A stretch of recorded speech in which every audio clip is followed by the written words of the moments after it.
السلام علیکم ناظرین، آج ہم آپ کو ایک ایسی عورت کے بارے میں بتائیں گے جس کو مسلمان ہونے کی وجہ سے بہت سخت اذیتوں کو جھیلنا پڑا، پھر اللہ نے اس کو کیا اجر دیا جانتے ہیں آج کی اس ویڈیو میں۔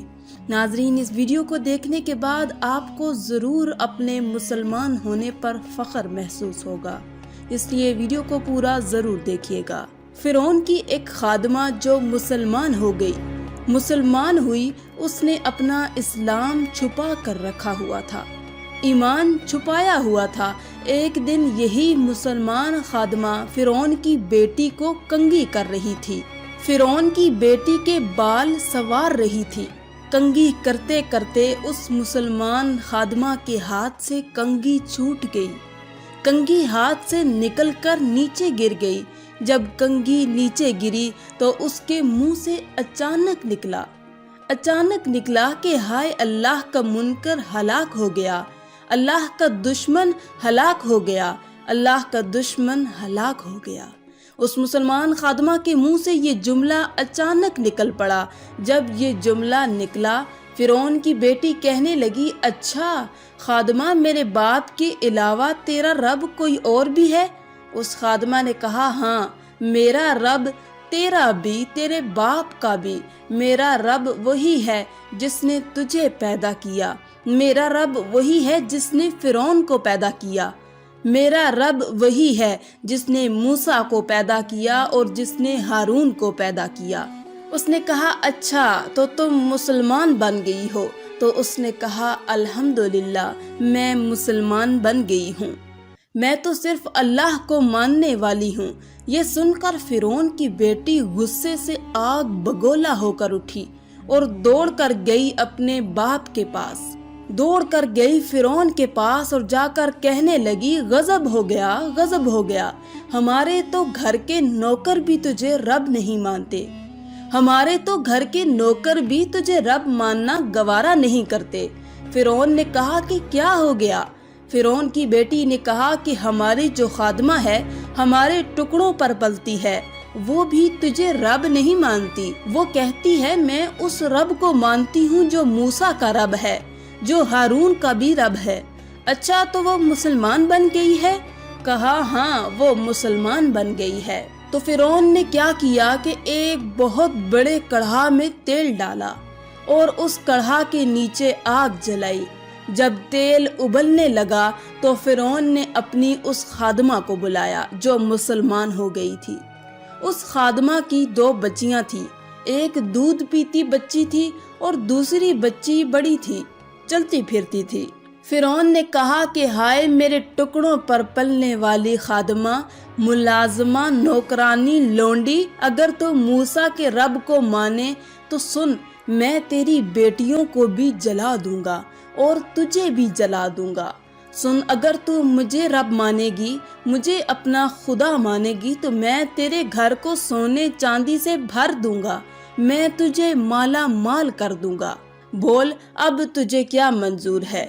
مجھے مان کر امیر بننا چاہتی ہے یا موسیٰ کے رب کو مان کر جہنم میں جلنا چاہتی ہے، یا پھر موسیٰ کے رب کو مان کر اس کڑھا میں جلنا چاہتی ہے؟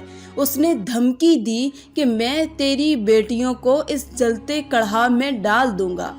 تو اس مسلمان خاتون نے کہا، فرعون، یہ تو 2 بیٹیاں ہیں، یہ تو 2 بیٹیاں اللہ نے مجھے دی ہیں، اگر ان کی طرح ہزاروں بیٹیاں ہوتی تو وہ بھی میں اللہ کے نام پر قربان کر دیتی۔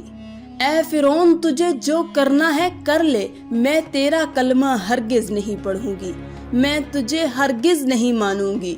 اب فرعون نے کیا کیا کہ اس خاتون کی بڑی بچی کو پکڑا، اس کی ٹانگوں سے پکڑ کر سر کے بل گرم تیل میں ڈال دیا، ابلتے تیل میں ڈال دیا، اس کڑھا میں ڈال دیا، اسے آگ میں ڈال دیا۔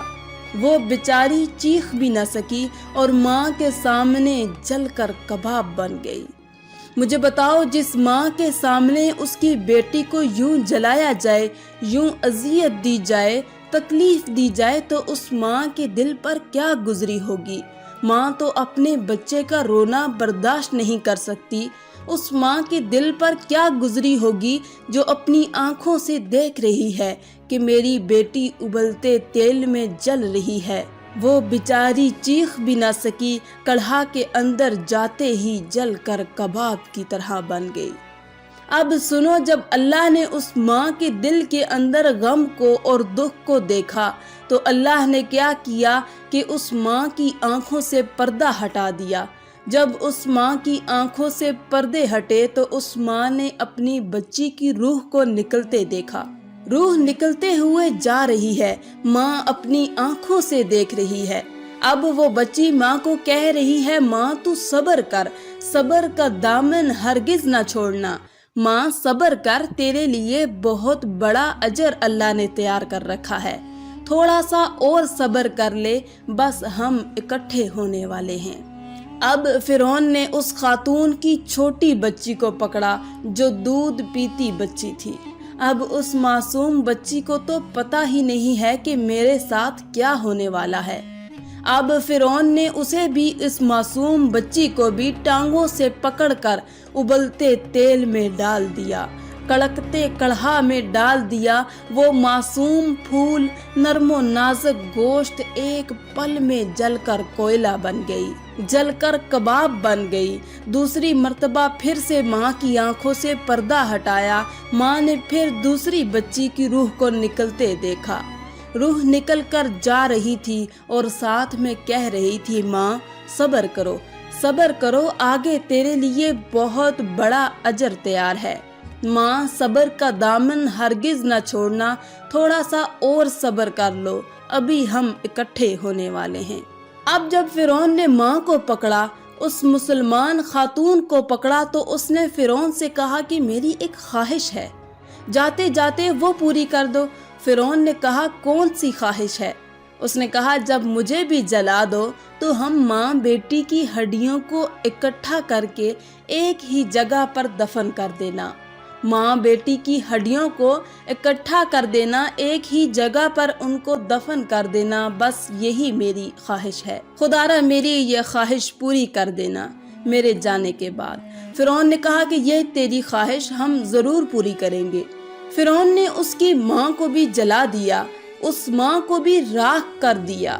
جب تینوں جل کر راکھ بن گئی تو ان کی ہڈیوں کو اکٹھا کر کے ایک جگہ پر دفن کر دیا۔ اس واقعے کو دیکھ کر حضرت آسیہ مسلمان ہوئی تھی۔ فرعون کی جو بیوی تھی حضرت آسیہ، اس واقعے کو دیکھ کر وہ مسلمان بن گئی۔ اللہ نے حضرت آسیہ کے دل میں یہ بات ڈالی کہ کوئی بھی ماں اپنے بچوں کو قربان نہیں کر سکتی، ہرگز نہیں کر سکتی جب تک حق سامنے نہ ہو۔ ایک بات اور جو اس واقعے کا حصہ ہے وہ یہ ہے کہ میرے حضور جب معراج پر گئے، جب میرے حضور صلی اللہ علیہ وآلہ وسلم بیت المقدس پر گئے اور جب وہاں پر سے آسمانوں کا عروج ہوا تو نیچے سے میرے حضور پاک صلی اللہ علیہ وآلہ وسلم کو جنت کی خوشبو محسوس ہوئی۔ جنت کی خوشبو محسوس ہوئی تو میرے حضور نے جبرائیل علیہ السلام سے پوچھا، جبرائیل بتا تو صحیح یہ جنت کی خوشبو کہاں سے آ رہی ہے؟